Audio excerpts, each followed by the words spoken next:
பாரு, அவர் முன்னால எல்லாரும் இப்படி கன்னத்துல இப்படி போடுறாங்க, இங்க போடுறாங்க, காதை இப்படி பிடிச்சிக்கிறாங்க, தோப்பு கரணம் போட்டுட்டு, எனக்கு தெரிஞ்சு எல்லாருங்க செய்றீங்களா? விநாயக பெருமானே, மனசுல பளிச்சுன்னு ஒரு கேள்விங்க. வெளியில இருக்கிறத யானை, உள்ள இருக்கிறத யானை. ஒரு யானை நம்ம கிட்ட பிச்சை கேக்குது, ஒரு யானை நமக்கெல்லாம் பிச்சை போடுது.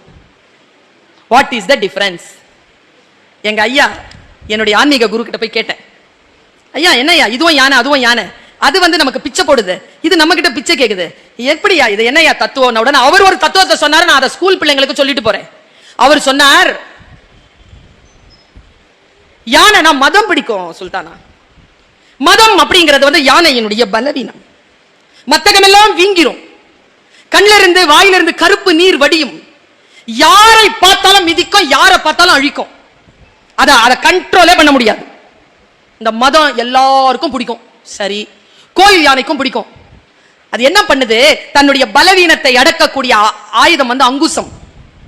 அங்குசம்னு ஒண்ணு இருக்குது, கும்கி படம் பாத்தீங்கன்னா தெரியும் உங்களுக்கு. கையில வந்து ஒருத்தர் அங்குசத்தை வச்சுட்டே சுத்தர், படம் சொன்னதான் பிள்ளைங்களுக்கு புரியுது என்ன பண்றது.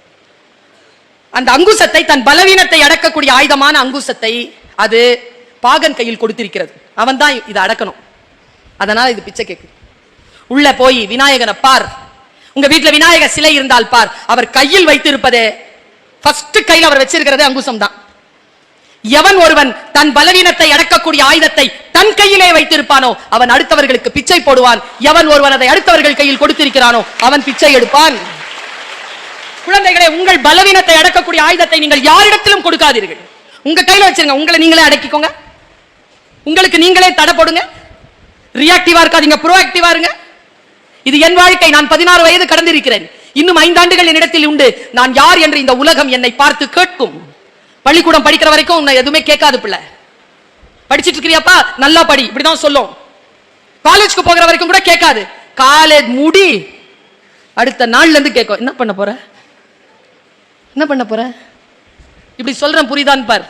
நீ துறைமுகத்தில் இருக்கும் கப்பல், துறைமுகத்தில் இருக்கும் கப்பல், இந்த துறைமுகத்தை கடந்து அது நடுக்கடலை சந்திக்கின்ற பொழுது நடுக்கடலில் இருக்கக்கூடிய அத்தனை சூறாவளிகளையும் அது சந்திக்க வேண்டும் என்றால் துறைமுகத்தில் நின்று கொண்டிருக்கக்கூடிய இந்த கப்பல் எப்படி கட்டப்படுகிறதோ அந்த உறுதிப்பாடுதான் உனக்கு நடுக்கடலில் பயன்படுமே தவிர நடுக்கடலில் உனக்கு யாரும் வந்து உதவி செய்ய மாட்டார்கள்.